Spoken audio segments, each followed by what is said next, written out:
What's up, everyone? Just want to preface this by saying this will be my last video for a while. I have surgery in 2 days and I'll be down for a couple months. This week I actually started feeling pretty good and I was able to get out the shop and do a little bit of work on the Jeep. But that being said, I've got 6 to 10 weeks of recovery ahead of me, and so not trying to get anybody's hopes up that I'm going to be posting every week again or anything like that. That's going to have to hold off for a while, but I hope you enjoy this episode, and hopefully I can get back, get healed up, and continue on this thing, try and get it done. Enjoy the show. Alright, YouTube world, it's a new day. I'm feeling pretty decent today, so I'm going to try and get some stuff tacked into place, and it'd be great to get this whole front end figured out today and tomorrow. I do have work to do on my other Jeep tomorrow up at my dad's shop, but for today I'm going to focus on this one. Try and get the weld-on high steer kit. I got to clean up the knuckle, get all that stuff. I'll get all the pieces bolted in. I went and got bolts this morning from Napa. I got to grind and fit this lower piece. There's a few things to do there, same on the other side. Hopefully I can get all that tacked into place and get ready to weld it all up. And then I have all the tubing to actually build the drag link and the tie rod. So it's a lofty goal, but we're gonna try, so stay tuned. All right, got our parts laid out here. There's our bolts to assemble all this stuff. So I'm gonna go ahead and bolt all this stuff together tight to where, and I might even make some like aluminum shims out of a pop can or a beer can or something, just to give a little bit of space between here so that nothing can warp and draw when I weld, and tighten that up to where it'll be hard to get those in and out.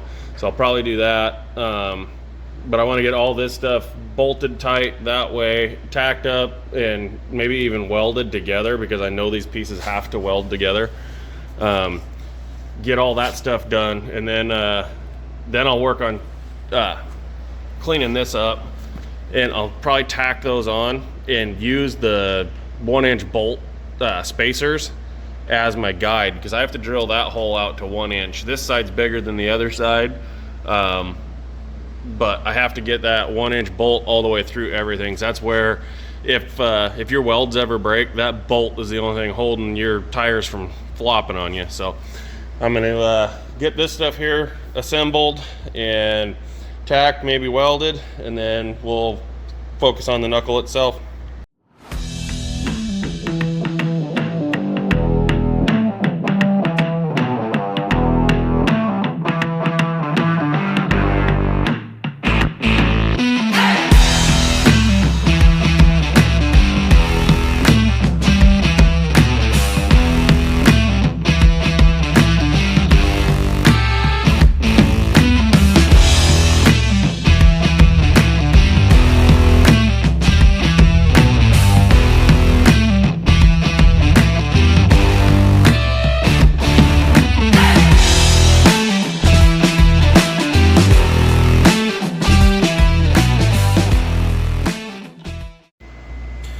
Alright, so I just tacked or welded up the little windows that they give you, but that'll keep everything held straight. I bent them out and cooled them, so those shouldn't move too much. They should be stout enough to be able to start mocking them into place over there. I need to fire up the grinder and clean up the knuckle and clean up the casting burrs and stuff like that, but yeah, I'll do that and get these tacked on and start fitting the spacer, and probably start trying to drill it. I have the drill bits over there.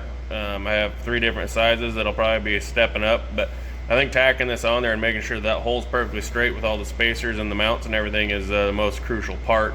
I see people drill them without it, and to me that looks like a way that you're gonna run into problems, because your drilled hole through that cast isn't going to be straight with the other stuff, so it's going to cause binding. So I want it all straight when I start.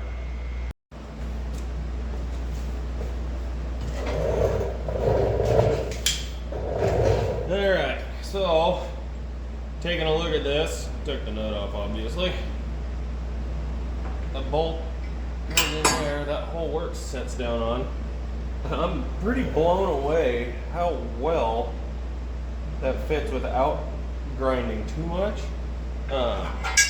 This casting right here is kind of holding it out a little bit, but there's not going to be much grinding there. I don't have to take the whole thing off, and then just good cleanup top and bottom, and I can get a few good tacks in there. So I'm going to tack it on, and then I'm going to use all this stuff as a guide so I can drill down through there. I got to kind of fit this lower piece too. That's slanted, so I'm going to fit it. Then I'll get it drilled, and then I'll probably cut all my tacks back off, and but I probably don't even need to cut them off. But I need to disassemble everything else and heat this up since it's cast. I can heat it up. I've seen anywhere from 400 to 600 degrees. People just use a weed burner. So I'll probably do that. Pop the ball joints out, everything, get rid of all the rubber so I don't ruin anything, and then yeah, then I'll weld it on, and we should be good to go. I do like how that fits. Yeah, I need to find a Sharpie, and I'm going to trace where it sits, and then grind from there.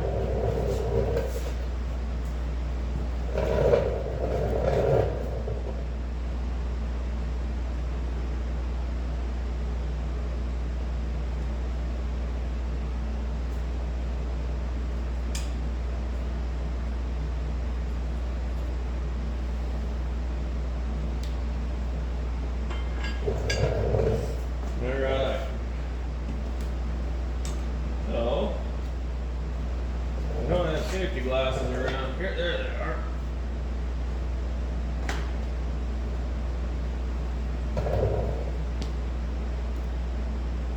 I'm gonna pause you guys so I can find some earplugs. Alright, we got ear and eye protection on. We're gonna clean this thing up a bit.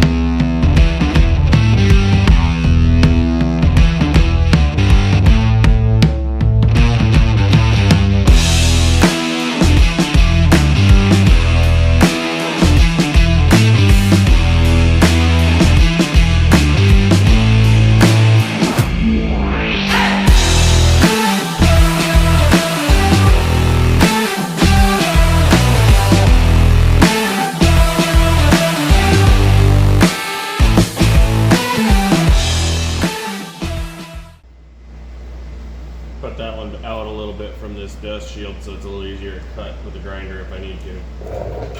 But that thing shouldn't move now. Oh, I better tack that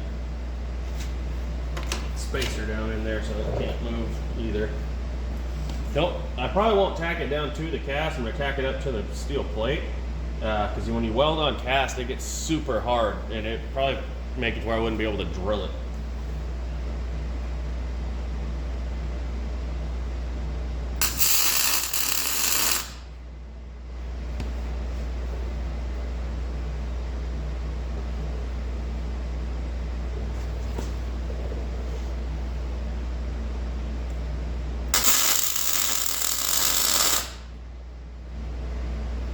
Alright, everything's locked in place. I like it. Cool. So, I have to do the same thing on the other side. I'm not going to bore everyone with that. But I'll get the other side all tacked up, set in place, cleaned up, and to this point, and then we'll drill some holes. You guys have seen holes drilled before, so I don't know how much of that I'm in a video, but we'll see. Probably take a little bit anyway. But yeah, project's moving along.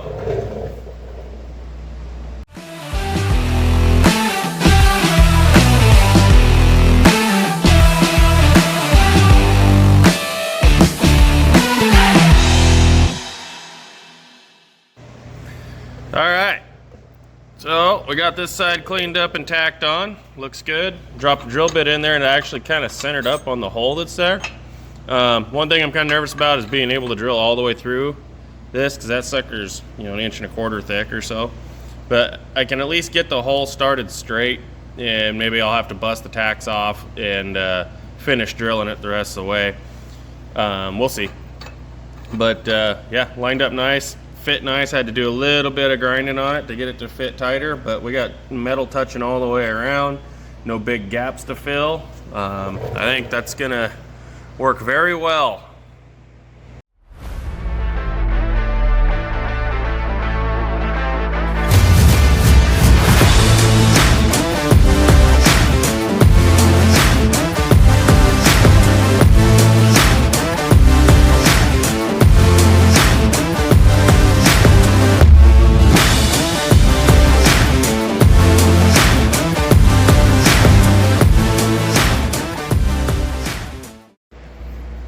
Alright, drilling that wasn't too bad. This side, the bit was long enough to reach all the way through. It only took 3 minutes to drill all the way through that. The cast is pretty soft. I didn't use stepping up in bits. I just used the 1 inch all the way. So yeah, the cast drilled really nice. That one's awesome. This one over here was a little bit harder. You can see that I had to drill. I got down to within about 1/8 or 3/16 of an inch of the bottom, and I couldn't reach any further with the bit. So I had to come up from the bottom. So that kind of fought me. That one took about 10 minutes, but overall not bad. And now I can actually lock all this stuff together, bolt it down tight, maybe even throw a few more tacks in on it, just to make sure nothing pops loose. Welding to cast isn't the best. So yeah, a couple more tacks, make it strong, and I can actually start working on the tie rod and the drag link now. I do have to drill out the pitman arm as well. I have to drill it out to a 3/4 inch bolt for the heim joint, and then I can start figuring this out. But I really thought this project was going to take forever. It's not too bad. Barnes did such an awesome job designing it. It is so simple to put on. Not a paid endorsement there. I really like to use Barnes stuff. You know, all the other companies, Artec, Motobuilt, you know, all those guys, they build amazing stuff as well. But Barnes is more in my price range. You know, it's 3/8 plate, 1/4 inch spreaders. It's good, durable stuff, just like anybody else's. But you know, the price is very nice. So, anyways, shout out to Barnes, and I'd like to thank them for making affordable parts for guys like me that don't have a budget. So. All right, so off camera, I got to thinking about it, or I got everything kind of ready to go. My 2 links there, the tubing's only connected on the passenger side, nothing's welded. I'm trying to figure out how long to make the tie rod. So I want the front and rear axles to be straight with each other, as straight as I can get it. And what I'm realizing is this brake is slightly further outset than the rear. Which isn't a big deal. I'm just going to try and keep the gap the same on both sides at the rear. And then my rod, I'll just run my heim joints out a little bit further than normal because it's going to have to pull them in to make them equal. But anyways, yeah, I'm just, I got some light aluminum pieces here laid across just to have a 10-foot straight edge to line those up. And then I'll take the measurement and cut our tie rod, and then I got to start looking at doing everything for the drag link. I got to drill the pitman arm, so I got quite a bit to do here. But at least I can maybe get these 2 knuckles tied back together today, and that would be great.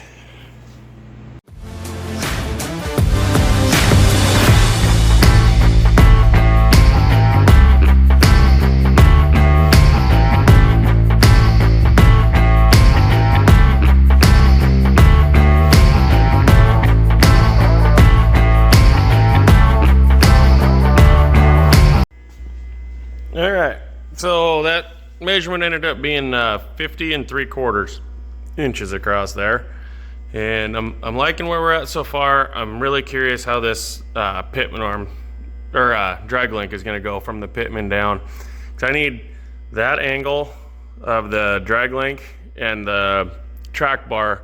I need those angles to be the same. I can't make them the same length, but the angles need to be the same just to try and eliminate as much bump steer as possible. So we'll be messing with that next. All right, so I didn't video a lot of this steering figuring out. I mean, it's all comes down to packaging, and whatever you can do is what you can do. So it was a lot of set the box, run it through its range of motion, move the box, run it through the range of motion, move the box. Had to move it a whole bunch of times. Finally, I did actually get my drag link and my tie rod lengths figured out. Everything is close. Everything's very close, and it's all just tacked because I'm gonna have to start flexing this thing out and see where it all lands and if it's gonna work when flexed. So yeah, we'll see. I do still have to move the track bar. Actually, I was in the middle of that before I started this, and I got sidetracked. So I'm gonna do that real quick, and then I'll show you everything that I've got. Okay, so we do still have some issues going on here. I'm gonna have to kind of scour the internet and see. So the problem I'm running into is this arm here is sitting directly above the tie rod, and I can't move the box. It's back as far as it can go to the track bar. So when I turn it all the way to the left and the right, it just barely clears the track bar, and I'm actually worried that it's gonna hit when I flex this thing up on each side. One thing I have going for me is I was only gonna do about a 4-inch up travel, and then everything else would be droop out. So I'm hoping it doesn't hit here. I need to actually throw tape on that and see what we ended up with on that. I might have to bump ride height up like an inch. I'm gonna go to the bottom of the bolt. Actually, there to there is about roughly 4 inches. So that would be maximum that I could do. My angles aren't exact the same here on the track bar and the drag link either.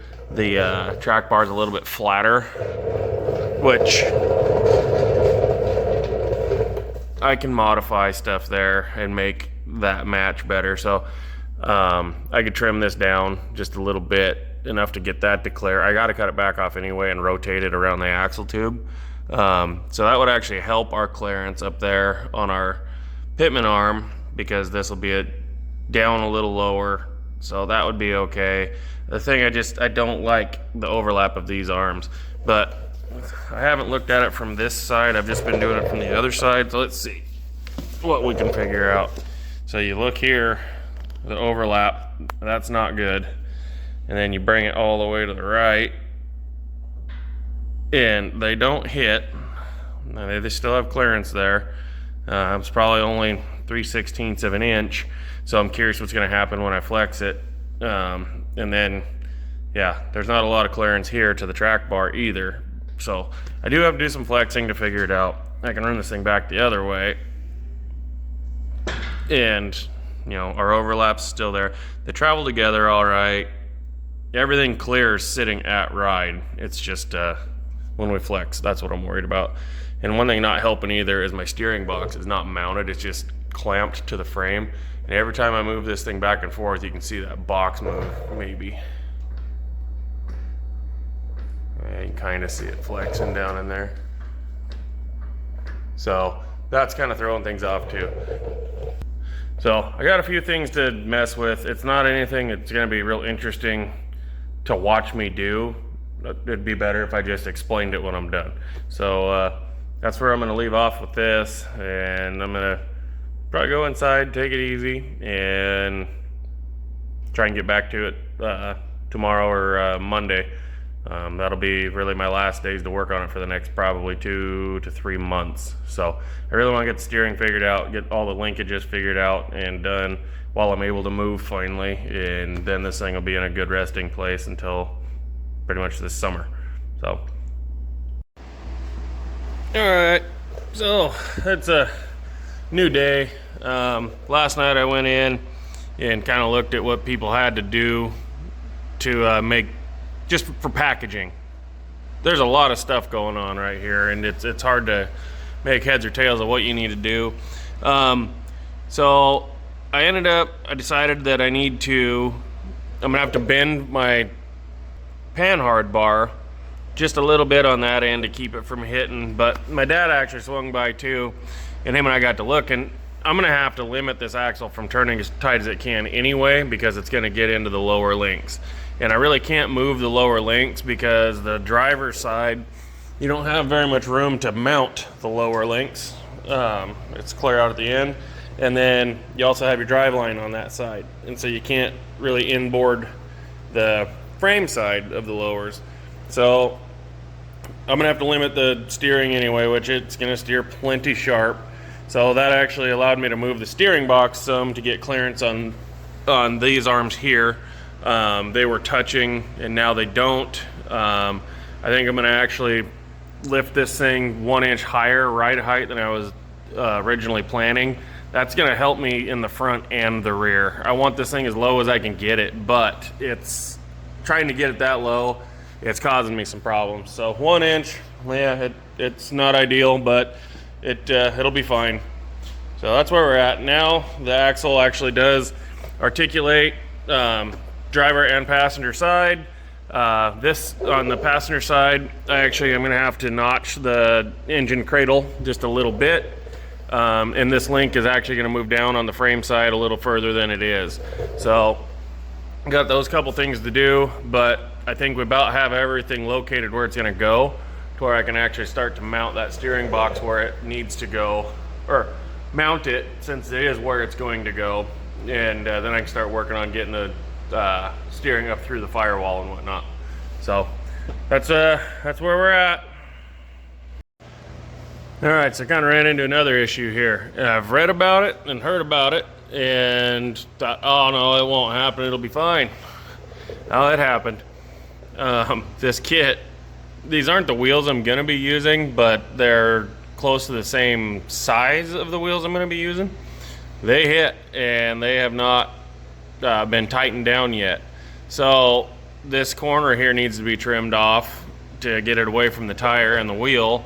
And then I don't know how far down that's gonna have to go down. Probably have to nip that corner too, but yep, I'm gonna start messing with that, trying to get it to clearance, and hopefully we can make it work all right, because there's not really a rework to that other than what I'm talking about doing. Cut it out, and then I've got some 1/4 inch stock that I'll build a filler plate, and we'll go with that.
Cutting and grinding, we got some clearance there now. I might have to, oh boy, good thing I don't ever run wheel weights. That's close, but it clears that, so that shows you how much clearance there is. Might have to grind it a little bit more on both sides, but at least for now we can get stuff mounted on there. Due to the tires, I can't steer all the way anyway, so this is about where they're gonna stop. And all the way over. Even when it's flexed up, they still clear. So it took a while, but we finally got it sitting right. If you guys are watching this video, chances are it means that you are subscribed, and I really do appreciate that.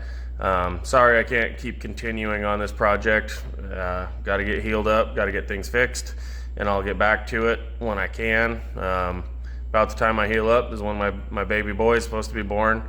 So time's gonna get really scarce for a while, and I'll do everything I can. I'm gonna try, once I'm able to get back to work on this, I'm gonna try and bank up quite a few episodes so that if you do start tuning in again, that there'll actually be some progression that I can keep going with. So it's probably gonna be a few months before I get to posting again, but I appreciate everyone that likes, shares, subscribes, leaves comments, all that stuff. I mean, it means a lot to me, and I wish I could do a little better for you, but it is what it is. So anyways, stay tuned, subscribe so you actually get to see when I'm back to building on this thing.